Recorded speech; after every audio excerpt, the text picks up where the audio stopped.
pocket? Yeah, oh, 100%. I mean, when I testified yesterday, I told them that. I told them that they just actually released a report. Wow. Like, less than a month ago. I knew it.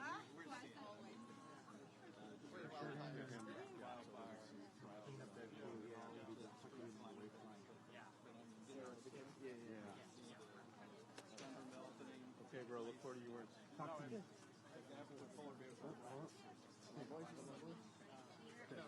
Thank you, man. Oh, I know. I have a 5 warm in that place. Well, but what happened this summer? You guys were like in the 90s.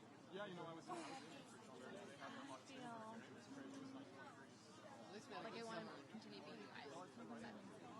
Yeah, oh, that's great, yeah. Well, we'll follow up as the meeting connections. Yes, I will. A lot of Okay, so 12, 15, 12.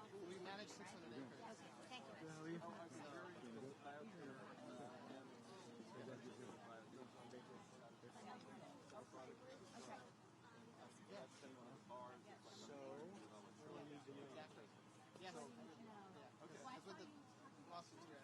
Thank you for coming. We're going to get started in a few minutes. Just in a few minutes. Thank you.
We're Spirit, bro. So you're from D.C.? Okay, great.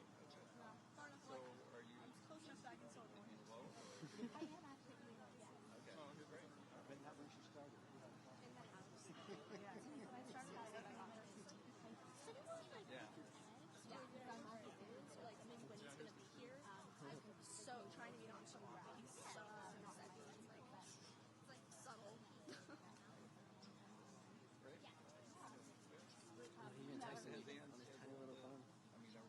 That's commitment. Forever. That's commitment. Just like pressed it like 5 times to get a letter. I used to have one of those.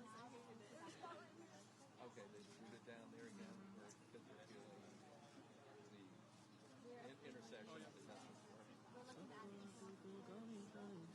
They got up to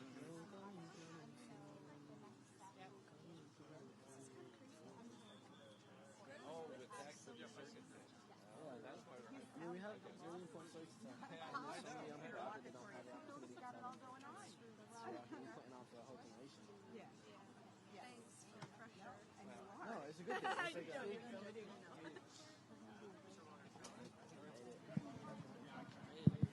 It's like Ilhan Omar came up to me and was like, yo, like, I read your testimony, I saw that you're Hungarian, like, I spent a lot of time in Honduras. Is she coming? Is she coming? I didn't invite her, that would have probably been fine. Darn, I called her yesterday, I invited her, but... First part of that was fine, the second part was... can I have... No. I have it right here. It's on. Well, she wanted to speak. Can I have... Why? Too many people. Yeah. I feel like they've been like pretty good. Everyone She probably have like... It's like I really didn't have a Swedish testimony until like... Okay, I wanted to say just this kind of I know. Oh, I know. I want to... It's perfect right now. Just like Will Breeze. I was watching Miss. You're getting silly. I know. Like acting out at a fence. She, like, her face. Like, she was maybe trying to come up Yeah. strong, but really feeling. Especially here when you're up. Number Number one fan. Number one fan, yeah. Dude, you see Mungo's tattoos though? I don't know if those are like keeps looking at them. Yes. Dude, how'd it go? Oh, I know. There's some other buttons. 857.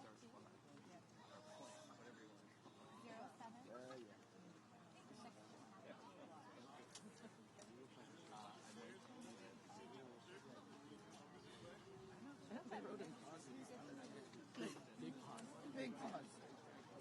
Every time I step into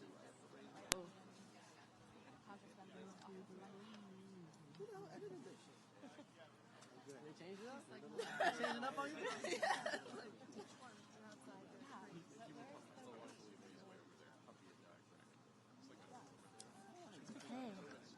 Okay. Good afternoon and welcome, everyone. My name is Liz Lee. I'm the Government Affairs Specialist with Our Children's Trust. Thank you so much for coming out today. It's a beautiful day and a perfect day to stand in solidarity with the 21 Juliana versus United States plaintiffs who are fighting for their constitutional rights for a stable climate. And thank you for all of those folks that are live streaming right now. I'd like to first acknowledge the land that we stand on and pay respect to the indigenous tribes that have cared for this land for centuries. And just one quick housekeeping rule before we start. Please do not stand on the steps. We have spoken to security already. And we need you to stay on the public sidewalk and not to obstruct traffic. Thank you very much. So today, in front of the United States Supreme Court, we stand for justice. Today, 7 of the 21 Juliana versus U.S. youth plaintiffs have come across the country to be at our nation's capital. Today, they fight for their right to a climate system capable of sustaining human life. But they are not alone. They're supported by our members of Congress who have taken the time out of their busy schedules to lend their voice. Thank you for coming. The plaintiffs are also supported by the youth climate leaders here today, as we can see. They're also supported by climate activist Greta Thunberg, who has lit up the already awe-inspiring youth climate movement. And of course, the plaintiffs are lifted by you. First, we'll hear from the 3 brave Juliana plaintiffs. Then our members of Congress will make a few comments. And then we will close with questions from the press. So it is my pleasure and honor to introduce the 7 plaintiffs. I've gotten to know them over the past few weeks, and they're amazing. So if we can please state your name, age, and hometown. Danny, do you have... Oh, you have that? Great. Kelsi Juliana, 23, from Eugene, Oregon. Vic Barrett, 20, from White Plains, New York. My name is Xiuhtezcatl Martinez. I'm Mexica, and I'm from Boulder, Colorado. Hi, I'm Avery McCrae. I'm 14, and I'm from Eugene, Oregon. I'm Nathan Bering. I'm 19. I'm from Fairbanks, Alaska. My name is Levi Draheim. I'm 12 years old, and I live in Indian Harbor Beach, Florida, on a small barrier island. I'm Jacob. I'm 22 years old, and I'm from Roseburg, Oregon. Great. Thank you all so much. So we are going to start off big today. Our first speaker is the named plaintiff in the Juliana lawsuit, Kelsi Juliana. She's a leading voice in the surging youth climate movement. Kelsi has been participating in climate activism since she was only 10 years old. As one of the older plaintiffs in the case, she also supports her fellow co-plaintiffs and other youth climate advocacy. Kelsi?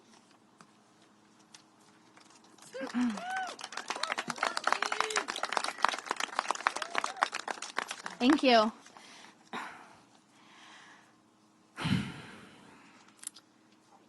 I find myself this week and today in a state of mourning.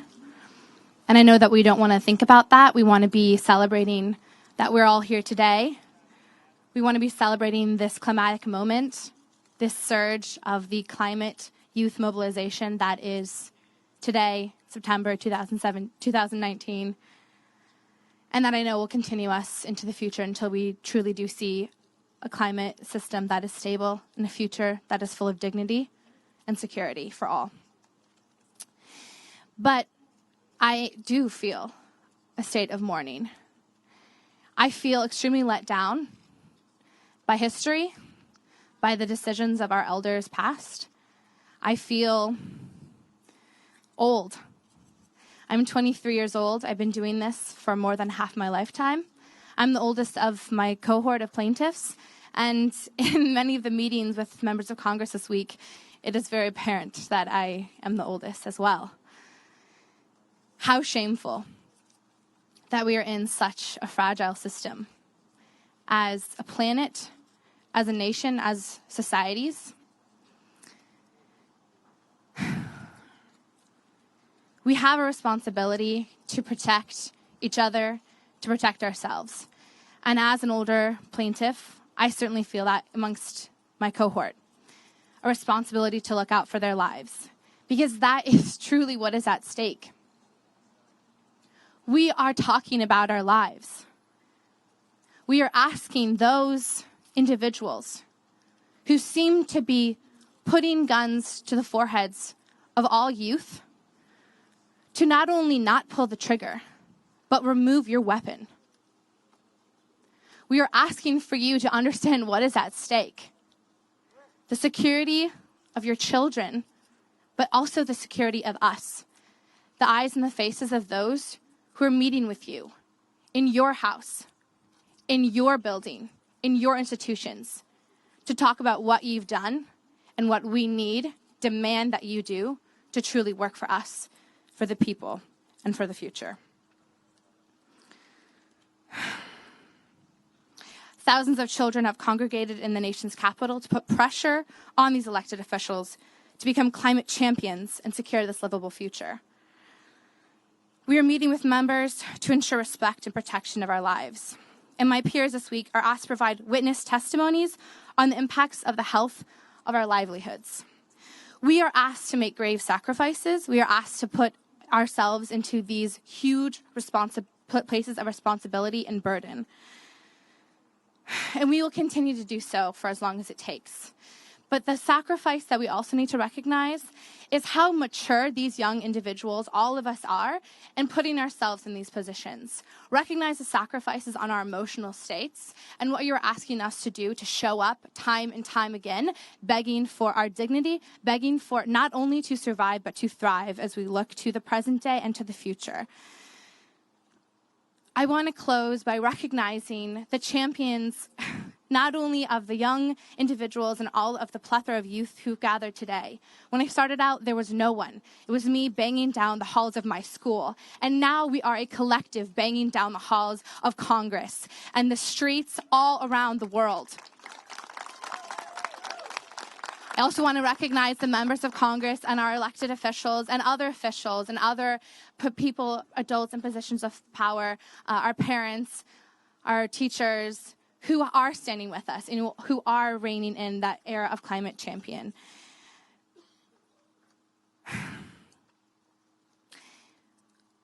I am in a state of mourning, but we are in a time of celebration. On Friday, we will see the largest mobilization of youth ever. We will march for our lives. We will march for the lives of those generations to come.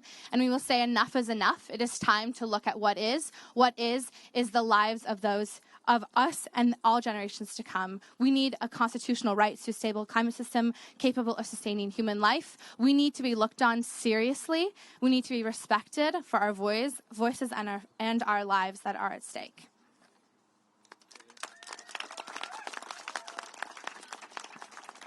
Kelsi, thank you so much for your honesty and for your leadership. Now we have Vic Barrett from White Plains, New York. He's a fellow with the Alliance for Climate Education and an active climate movement organizer in his community. Vic focuses on and presents on climate justice issues around the world, including at the United Nations. Vic? Sure. Thank you all for being here. My name is Vic Barrett. I'm a 20-year-old climate activist. I've been fighting the climate crisis for 6 years now. This case isn't just about climate change. This is about our lives. This is about our future. We are suing the executive branch of the federal government for causing climate change and for violating our constitutional rights. The climate crisis doesn't exist somewhere far in the future. The climate crisis isn't an issue for tomorrow. The climate crisis is the issue of our lifetime. We actually all know the climate crisis. We are all on a first-name basis with the climate crisis. Sandy, Maria, Irma, Dorian. My fellow plaintiffs and I are directly impacted every day, and it is our government's responsibility to address these harms. Elected officials are meant to serve the people, meant to protect our interests, but for too long they've been protecting their pocketbooks at the expense of my generation's future. We are suing the federal government to address this injustice. We are not asking for money, but rather a court-ordered climate recovery plan to reduce our emissions and sequester carbon at levels that will ensure a stable atmosphere for ours and for future generations. We're here in front of the highest court in one of the most powerful countries in the world, a country responsible for 1/4 of cumulative global emissions. We are here to demand that we be allowed to put the facts of the government's role in the climate crisis in front of a court of law and prove the violations of our constitutional rights. Our generation stands to lose the most from climate change. We stand to lose our future. We stand to lose our livelihoods. We stand to lose our homes and our homelands, and we've already lost our childhoods, our ability to be children, not be warriors, not be activists, not be plaintiffs. That is why we demand a climate recovery plan now. I'm young, I'm trans, I am Black, I'm Indigenous, I am Latino. Every aspect of my identity puts me at increased risk from the impacts of climate change. My ancestral home is threatened by climate change and will be underwater in my lifetime if nothing changes. I was born into a world in which my future and my past are uncertain, born into a world where my inheritance is slipping into the sea, where my people, are going extinct. That is why I'm here today, to fight for my community and all of those impacted by the injustice of climate change, a crisis they did nothing to create. Like Greta so bluntly put it, our house is on fire, and we need all hands on deck to put it out. We need people in the halls of Congress, in the courts, and in the streets, fighting every day if we're going to have a future. Join us and youth around the world and demand your decision makers to follow the example of the members of Congress up here today. We will not stand for this any longer. We will not stand for a government that is knowingly causing the collapse of society. We will not stand for a government that is willing to give away the future of its youth. Every generation before us inherited a world with a climate that allowed for them the opportunity to thrive, to live. We demand nothing less for ourselves and for future generations. We will keep fighting until the right to a stable climate and a future worth living for is enshrined in countries around the world. Thank you.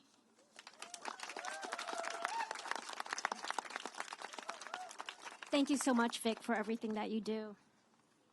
Our last youth plaintiff is Xiuhtezcatl Martinez. He's a hip-hop artist, activist, and youth director of the environmental advocacy group Earth Guardians.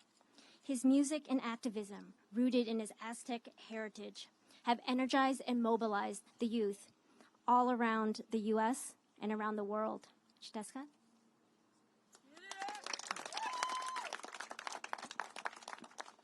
Piali, Nimislapalos, Nanotoka, Xiuhtezcatl Martinez.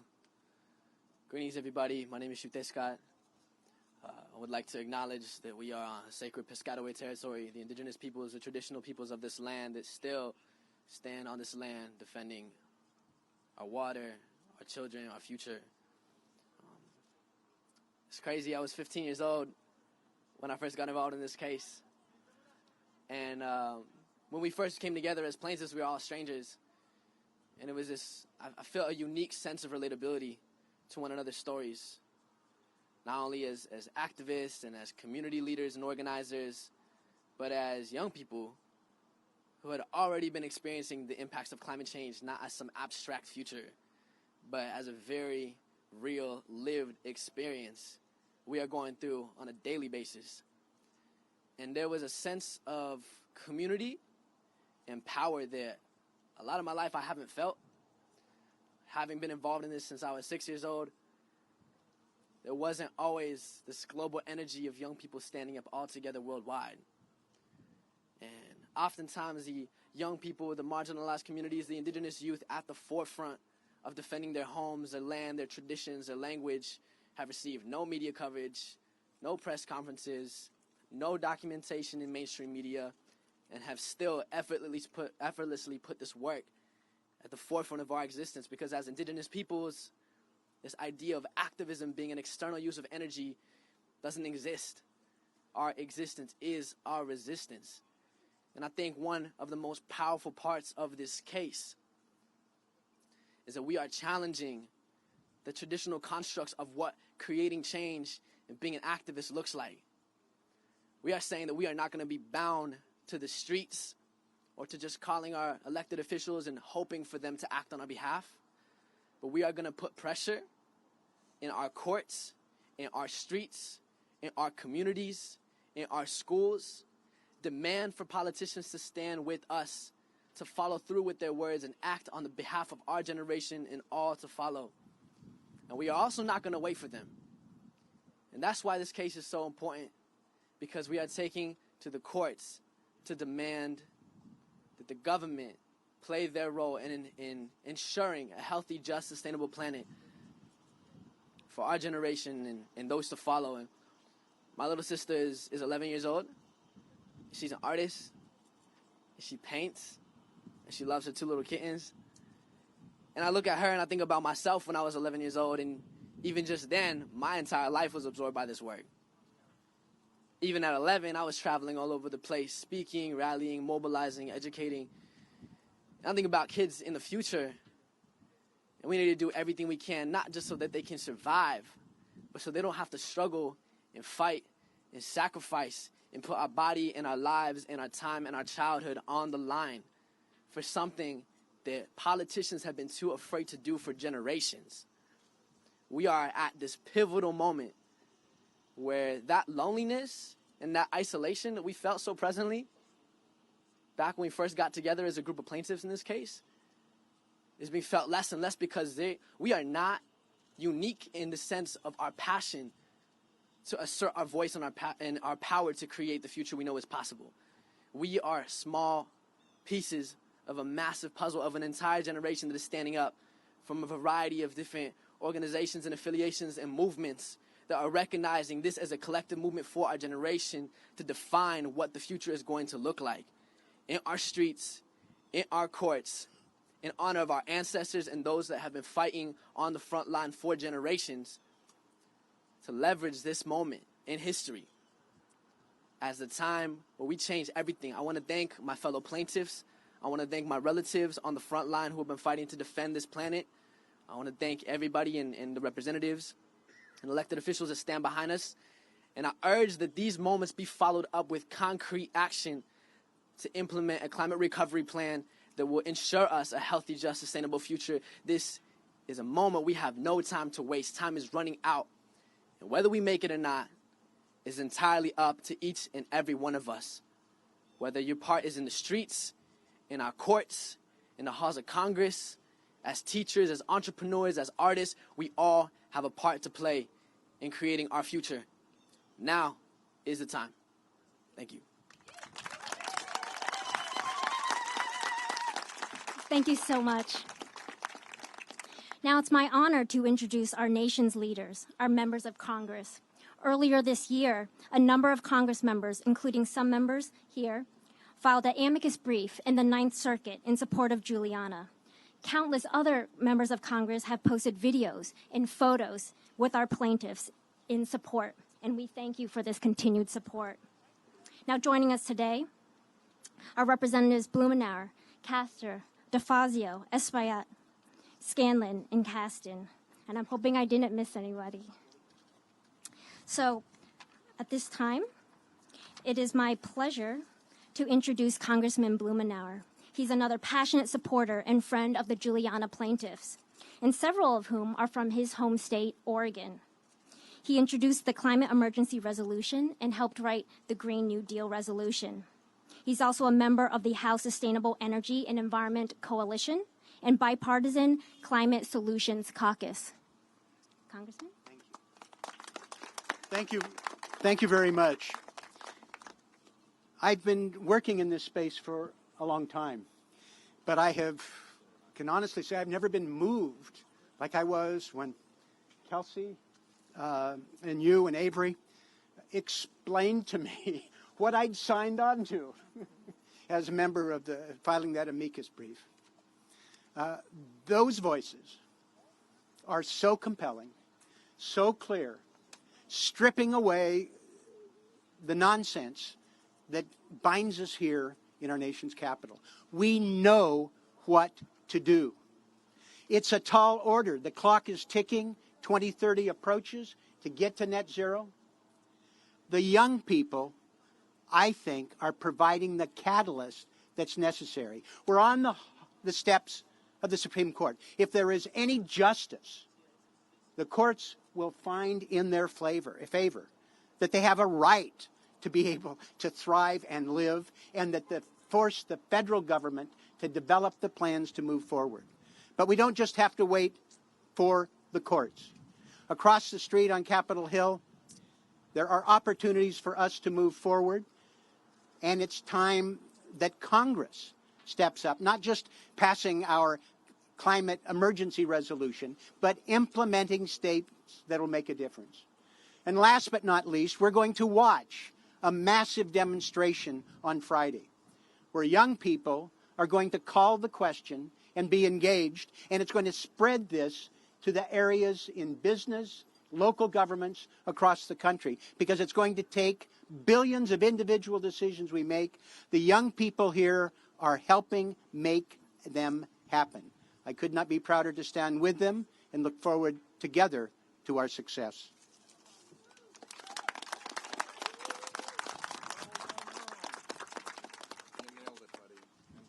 Thank you so much for your words. Okay, so now it's my pleasure to introduce Senator Markey, representing the state of Massachusetts. He co-authored 2 landmark pieces of climate legislation, the Waxman-Markey bill in 2009 and the Green New Deal with Representative Ocasio-Cortez in 2019. He's also the co-chair of the Senate Climate Change Task Force, where plaintiffs and our youth climate leaders spoke just yesterday. Senator Markey? Thank you so much. Thank you.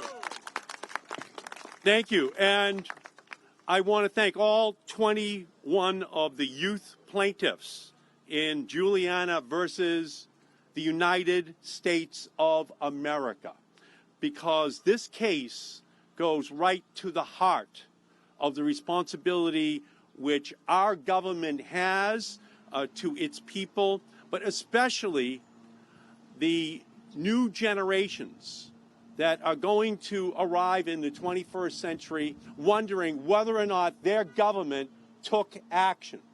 In 2007, the Supreme Court decided by a 5-4 decision in Massachusetts versus EPA that the EPA had to make a determination as to whether or not greenhouse gases endangered the United States, endangered the planet.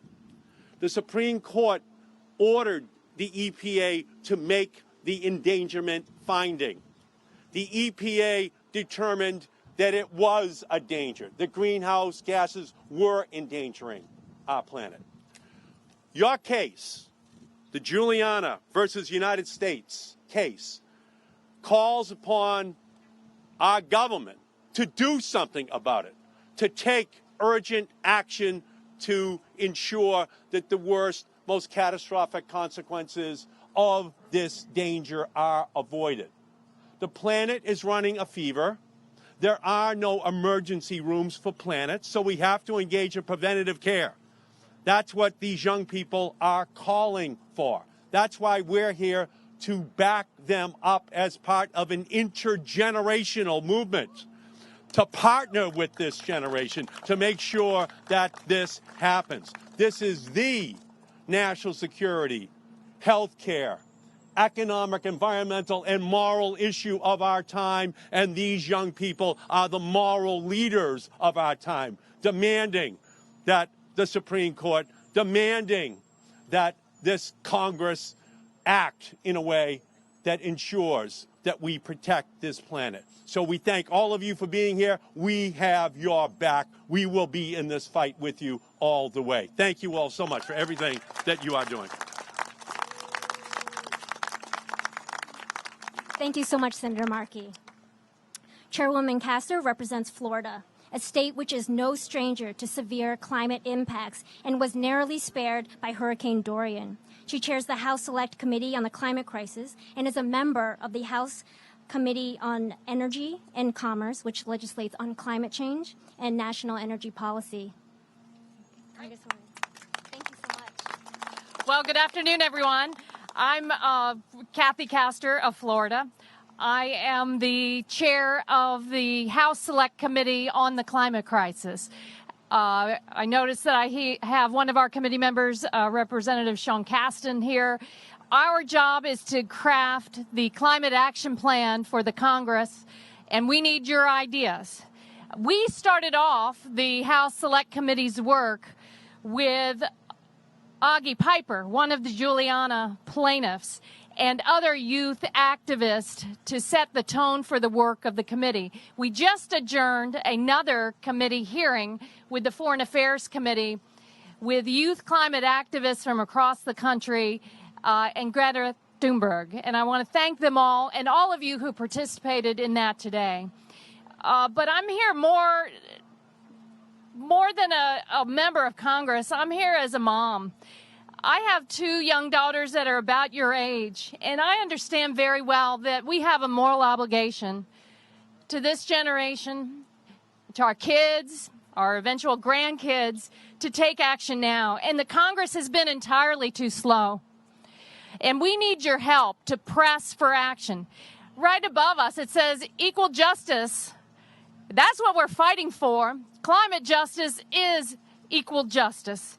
And we demand it on behalf of people all across this country and all across the planet. And, you know, people say that this generation gives us hope. But that's not it at all. This generation has given us a job to do, and we intend to do it because it means that we will have to guarantee the future, their future. That's why you're not going to school on Fridays. That's why we're climate striking. What good is it going to school and learning about science if you know the planet isn't going to be here? You're the first generation that has grown up in a forever changed world. Doesn't that mean something to these members of Congress? Doesn't it mean something to other policymakers about how bold they need to be? Students all across this country are rising to the challenge, and it is time that the Congress of the United States of America rises with them.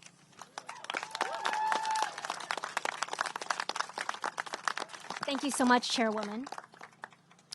Congresswoman Holland of New Mexico is one of the first Native American women to serve in Congress. She is the vice chair of the House Committee on Natural Resources, chair of the Subcommittee on National Parks, Forests, and Public Lands, and she's also a member of the United for Climate and Environmental Justice Congressional Task Force. Congresswoman? Hi, everyone. Hi, everybody. Thank you so much for having me. I'm just honored to stand with all of you for our planet and our future and your future. And I feel, as an adult, I feel ashamed that kids have to worry about this every single day. So I'm going to make a promise that I'll do my absolute best in my role as a congresswoman. We're on Indian land. And as a Pueblo woman, I was raised to feel connected to the earth and to carry on the legacy of environmental stewardship of countless generations who came before me. It is our moral obligation to pass our natural treasures on to future generations. But our current policies and practices are putting those treasures in danger. The first hearing I chaired in Congress was about the impact of climate change on our public lands. And I recently visited Yellowstone National Park to see the effects of climate change and learn that 90% of our glaciers worldwide are in retreat right now. We learned about threats to plants that nourish bison and elk, two species of traditional importance to Native communities in the area. Tribal nations, other people of color, and our environment have historically been the collateral damage of our nation's addiction to extractive industries, and with climate change, it's no different. We must change course on climate to protect vulnerable people and places, because having a healthy place to live is a human right. Kids should be playing outside and enjoying the outdoors, not worrying about when they're going to strike next for climate change. They shouldn't have to worry about our Earth, but grown-ups haven't done the best job. And that's why these plaintiffs, Greta's voice, and the voices of groups like Global We, my youngest constituents in Albuquerque, New Mexico, are so important in this issue. To our youth who will be striking tomorrow, I commend you, and I am with you in spirit, if not in person. Thank you again for having me and for fighting to save our planet and everything and everyone that lives here. Thank you all so much. Thank you so much, Congresswoman. Senator Whitehouse from Rhode Island is a member of the Senate Environment and Public Works Committee, where he plays a key role in crafting policies addressing climate change. Every week, he speaks on the floor of the Senate, urging Congress to address the climate crisis. He's also co-founded the Senate Climate Action Task Force to address carbon pollution. Senator Whitehouse? Thank you. Thank you all. The folks who founded this country set up a separation of powers with three main powers, and they include the judicial branch of government. The polluters behind the climate crisis would like us to believe that there's no role for the judicial branch of government in the solution. That's because they want the solution to be sent over to the Congress or to the executive branch, where the sewers of dark and anonymous money that they have used to pollute our politics give them unfair advantage. They don't want to have accountability in court, but they're wrong. Tell the plaintiffs in Brown versus Board of Education that courts can't deliver a remedy for big social injustice. Tell the plaintiffs in the California lead paint public nuisance case that courts can't deliver a remedy for people harmed by corporate pollution. Tell the plaintiffs in the tobacco case, who, by the way, were the United States Department of Justice, that courts can't provide a remedy for campaigns of lies. We have the chance to end this campaign of lies and to get to a verdict. And in that campaign of lies, there's no dirtier lie than the lie that courts have no role. So I'm here to cheer on the Juliana plaintiffs. They are going to enter history in the same way that the Brown versus Board of Education plaintiffs did, that the California lead paint plaintiffs did, and that the Department of Justice did, taking down the tobacco campaign of lies. Go for it, guys. You are doing the right thing. Thank you so much. Thank you so much, Senator Whitehouse. Next, we have Congressman Espaillat from New York. And I remember sitting in his office and listening to the passion that he spoke about environmental justice. And I would love for him to speak about that issue. Thank you. Thank you so much. I am here today in support of Juliana and to congratulate young people for following a tremendous American tradition. When African Americans fled Jim Crow in the South, fearing death and hangings and lynchings, they came here to the Supreme Court. They couldn't rely on the legislature or the White House to do it. When women were looking for fairness and justice, they came right here to the Supreme Court. More recently, when immigrants facing the assault of white nationalists from all over the country, they have gone through courts all over the United States of America seeking justice. So this is a great American tradition, that when you seek justice in the legislative branch or in the executive branch and you don't get it, you come right here to the steps of the Supreme Court of the United States of America. And so it is precisely the most vulnerable and marginalized among us that contribute the least in global warming and climate change, but yet suffer the most. I just came back from Puerto Rico. We're still reeling back from Maria. We saw what Dorian did to the Bahamas. The migration dynamic manifesting itself in the border comes as a result of fuel security in the Triangle countries facing a horrendous drought. So the least among us that contribute the least in terms of climate change or global warming are hurt the most. Millions of children across urban America are choking because of asthma and other respiratory diseases, including some in my family. So I thank you and congratulate you for keeping up and keeping this great American tradition. And very often we say that you are the future. And that's false. You are now. You are the present. And global change and global warming and climate change equals death.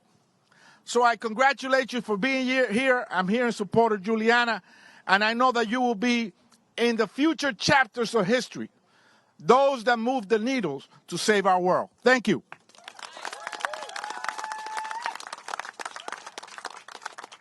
Thank you so much. Next, we have Senator Wyden. His constituents are here today, so of course he's going to speak today. Thank you, and I'm going to be real short because we want your questions.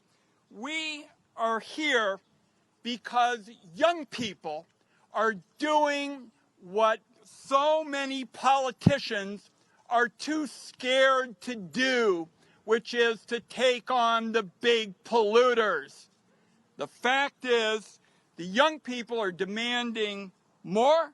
They're demanding better from their leaders. They want big, bold ideas for dealing with this enormous challenge. And I'll wrap this up by way of saying young people are demanding change, and it's time for politicians to finally catch up.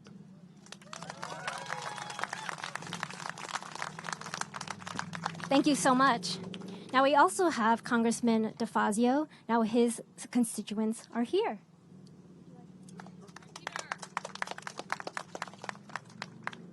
Well, thanks.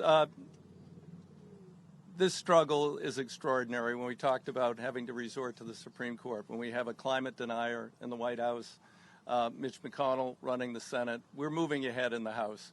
But we need your help. We need to force the United States Congress to do the right thing. I had the EPA Administrator for Water before my committee today. I was an environmental activist as a youth. The Willamette River was an open sewer. The Cuyahoga River caught fire. Lake Erie was declared dead, and people said there was nothing we could do. Well, we had a bipartisan bill then. We recognized what was, in comparison to climate change, not a really big deal, but it was a very big deal to us. And we cleaned it up, and it was bipartisan. Richard Nixon signed the damn bill. I mean, really. And now they are trying to characterize this as a partisan issue and deny it. It's not right. The constituents from my state and the others involved in this case are giving me hope that they will force the people I work with to do the right thing, finally. Thank you so much. And I'd like to thank our members of Congress again. Senators Markey, Whitehouse, Wyden, Representatives Holland, Blumenauer, Castor, DeFazio, Espaillat, Scanlon, and Caston. Thank you so much. Wonderful. Now we're going to be moving to the next part of our program, the Q&A, and we'll have questions from the press. So let's see, everyone is in position, fantastic. So I'd also like to introduce Andrea Rogers, our attorney from our Children's Trust. She's a part of the amazing legal team, which is led by our executive director.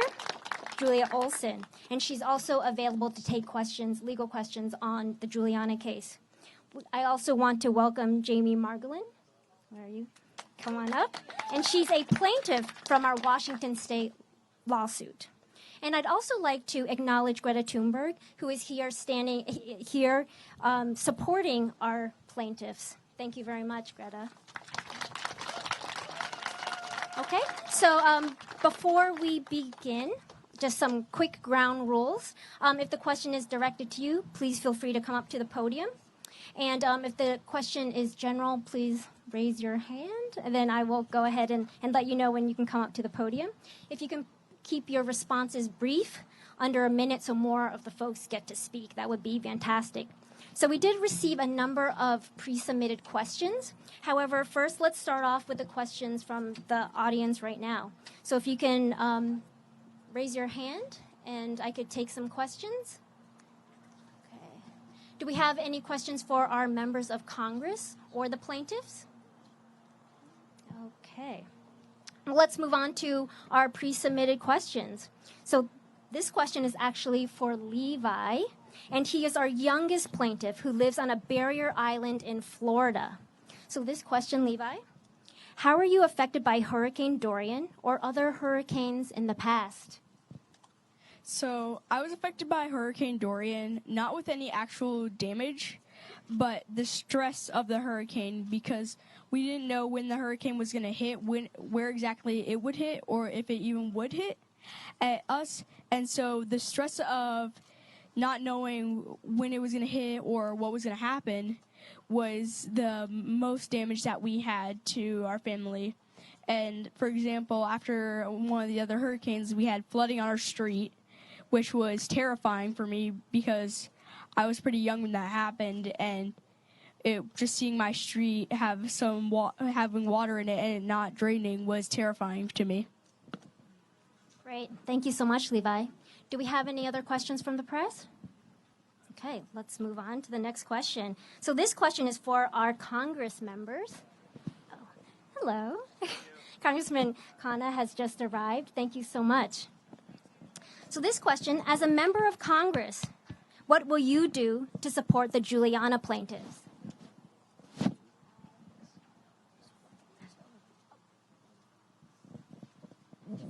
would like to answer that question? Well, there are a number of us who stepped up filing the amicus brief, but I think more important, it's to be there with them, being able to amplify their voice, being able for us to support the climate strike, for us to be able to embrace the Green New Deal, being able to move forward. We have the chair of the select committee who can, I think, speak specifically about things that she's doing with the group that is tasked in the House of Representatives. This is the body that is actually functional on climate. And Kathy,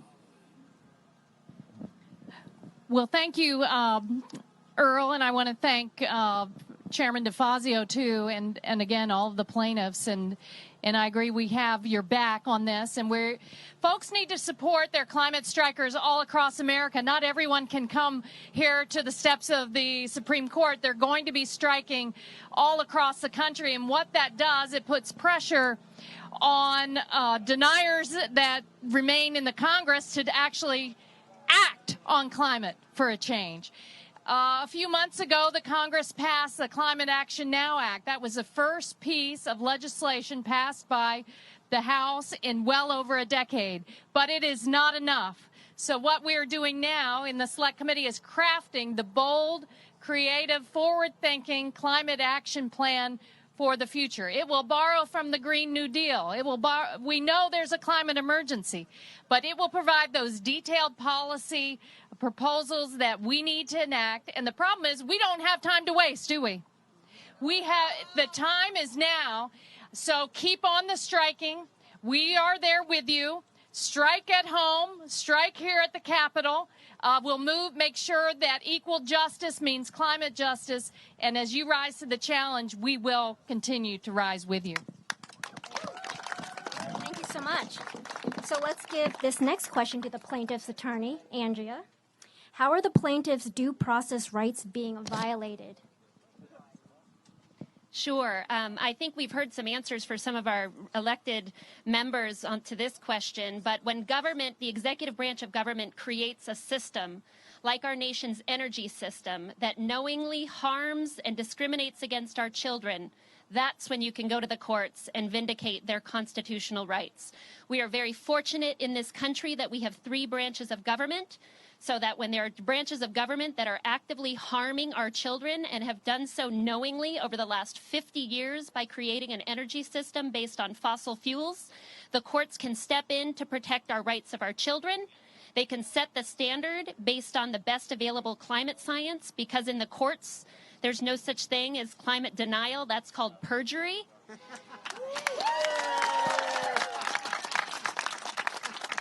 And the courts can order the executive branch to develop a climate recovery plan based on science. And I want to remind folks, for decades, we have had the policies and plans developed that are needed to address the climate crisis. They are sitting on the shelves, collecting dust. It's time for us to get those, blow off the dust, and implement them immediately. Thank you.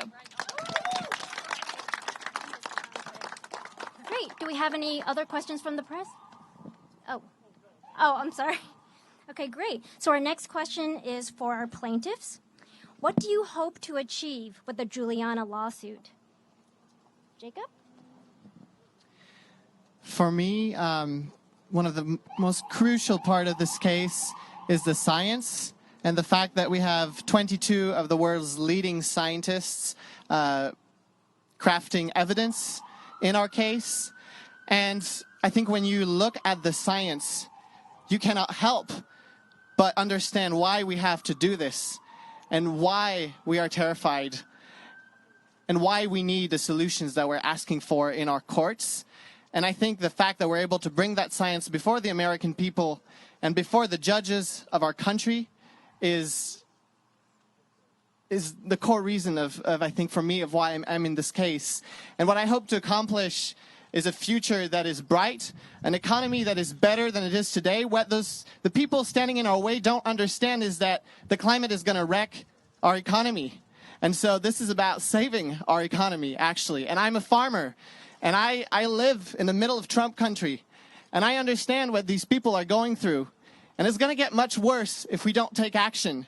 And so this, for me, is what I'm hoping to accomplish, is for all the farmers, all the youths, everyone in our country and around the world, to have a future that is actually brighter and that we can actually live, human civilization can actually continue and live in harmony with nature. Thank you. Thank you, Jacob. And before we move on to the next question, I just want to recognize Representative Xiuhtezcatl and also Representative Khanna. Thank you so much for coming. All right, wonderful. We're going to have time for one more question. So this question is, oh, yes. Question from the youth. Oh, of course, please. I wanted to ask all the plaintiffs and the youth activists, you spent such a long period of your life involved in this case. How do you maintain your motivation, your positive energy, because you're so moving when you speak? How do you maintain that positive energy? And what's your biggest source of hope right now?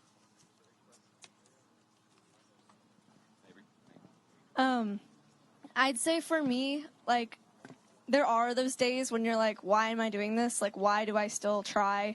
Because it can be pretty upsetting. And I think it's just knowing that there are people across the entire world, like Greta. Like, when I first heard about Greta, I was so inspired and so grateful that we had people across the nation and across the world who are doing stuff like us. And I would say just really uniting together. That's probably one of the best ways that I'm able to, like, stay alive and stay healthy. Thank you. Would you like to speak? I'm Nathan Bering from Fairbanks, Alaska. I think there are 2 core ways that I keep hope. Number one, I grew up in Alaska, where I'm a 3rd-generation Alaskan. So I grew up with experiences that are slowly being taken away, but it's that identity, it's that history that being able to ski from a really young age, being able to experience those brutal 40 below winters, sitting by the fire on Christmas morning when it's freezing outside and just huddling in blankets. And I know what I'm fighting for. I look around my community in Fairbanks and I know what I'm fighting for. When I go out into the community and I gather support and hope from all these fellow activists, the people standing up here with me, I know what I'm fighting for. And I think that everyone has the moral courage to continue a fight when they continue to draw sustenance and courage from people that stand with them. So thank you all so much for being here with us. Great. Thank you, Nathan. So one more question, and this question is for Congress members. As a member of Congress, what will you do to amplify the voices of youth in Congress? Thank you so much. I'm so proud of my grandson, who will be many thousands of kids that are walking out of class on Friday to protest about the climate crisis that we are facing. I just left a committee of the, it's the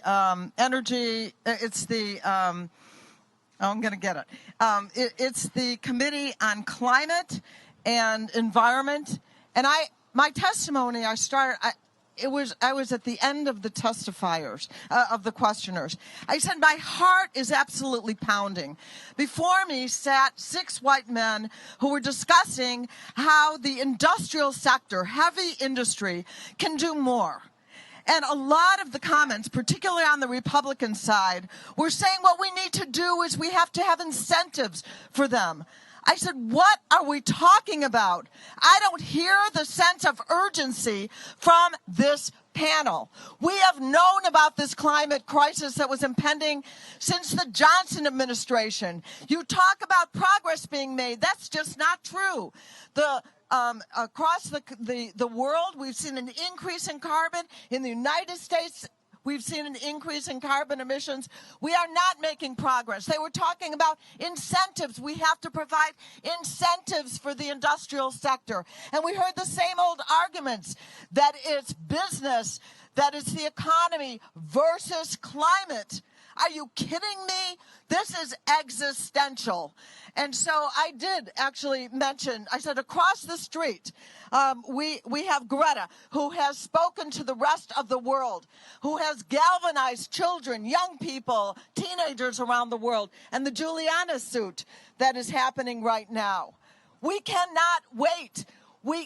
And one of the witnesses said, well, this is the first hearing that we've had on what the industrial sector can do to lower their carbon emissions. Again, that is pathetic. That is so late in the game that we're having the first hearing. There's no more time for talk. This is the time for action. And we are looking at the young people to lead the way. Demand not just hearings, not just conversations, but finally to get some real action. This is your generation. This is your century that we are letting go right now. And so I want to thank all of you for the work that you're doing. I know, Greta, you don't want just thanks. You want action, and I agree with you. Thank you very much.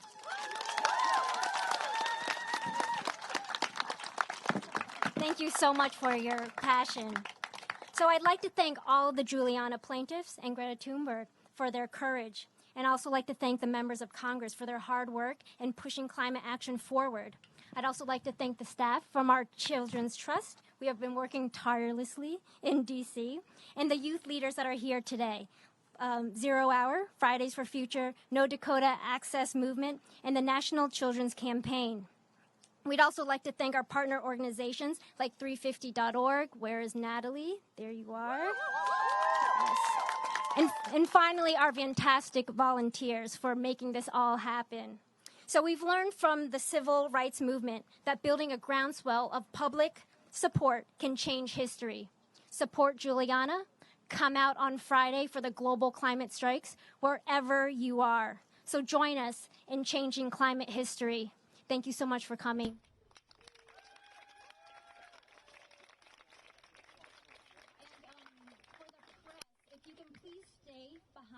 And we will be inviting you to come speak to the plaintiffs. Can the staff please raise their hands to just let them know who to talk to? We want the press to be able to speak to the plaintiffs, but please in an orderly manner. Thank you.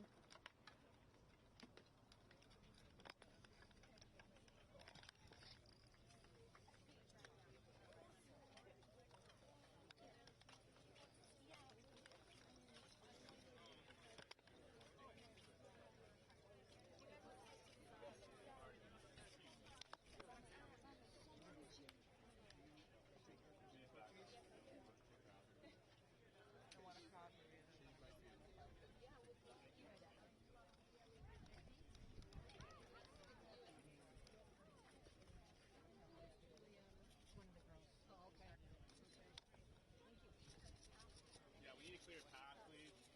Make a clear path. Watch it. Come on, I'm moving.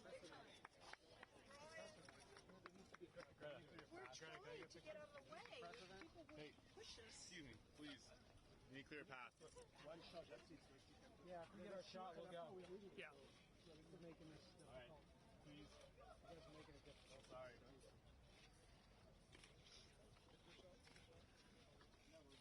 Greta, thank you so much. All right, folks. Let's we're just going actually over this. We're just going to walk right this way. Across this right over this way. Excuse us. Don't want to touch him.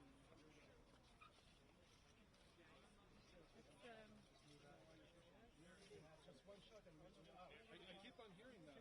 Yeah, but you're still staying. Just a quick picture. Excuse me. Excuse us. Oh, I just did one quick picture. You need just one picture.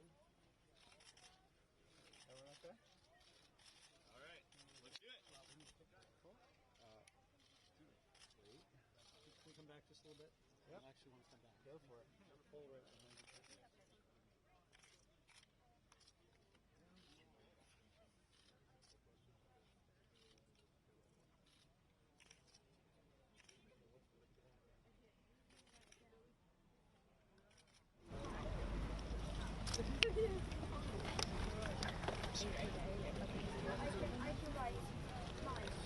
Yeah, sure.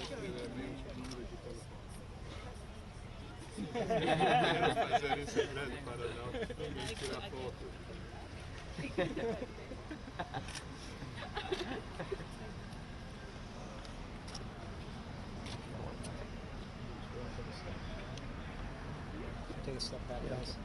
Yep, go for it. Let's all come back. Yep, keep on coming, you're good. Yeah, thanks, guys. Okay. Just stand up. You're probably all right. All right, thanks. I'll go down. You have again. a pole right behind you, just so you Okay. know, like a foot. A thick.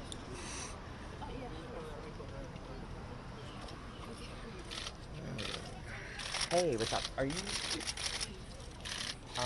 Are we all walking over together with that pole? Do you want it?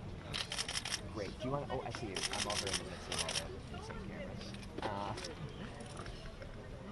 So can we meet with you and then we can all just walk over together? Find that work? So can you bring the youth crew that's walking over there and we can just all go and walk over together then? You okay? Yeah. Okay.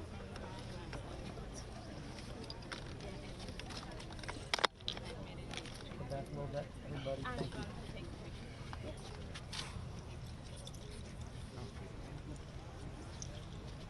Can you just get a picture this way? You get a picture this way? Everyone turn this way. Thank you very much. Oh.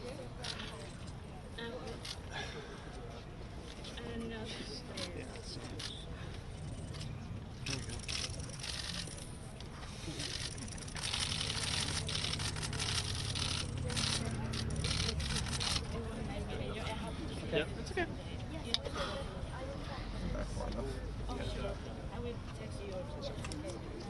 Sorry, Tim. Jamie. We're going to cross over to the crosswalk. The crosswalk and then over to Thank you. Thank you, guys. Thank you. So we're just going to go. So it is 1. So we just got this one meeting with Member Pelosi.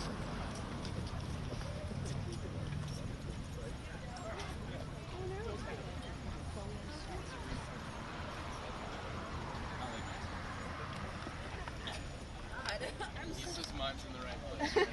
Literally.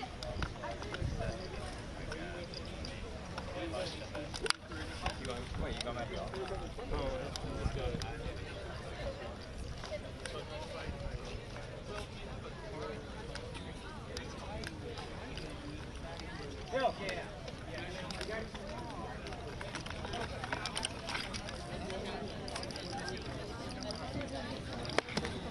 You have her name?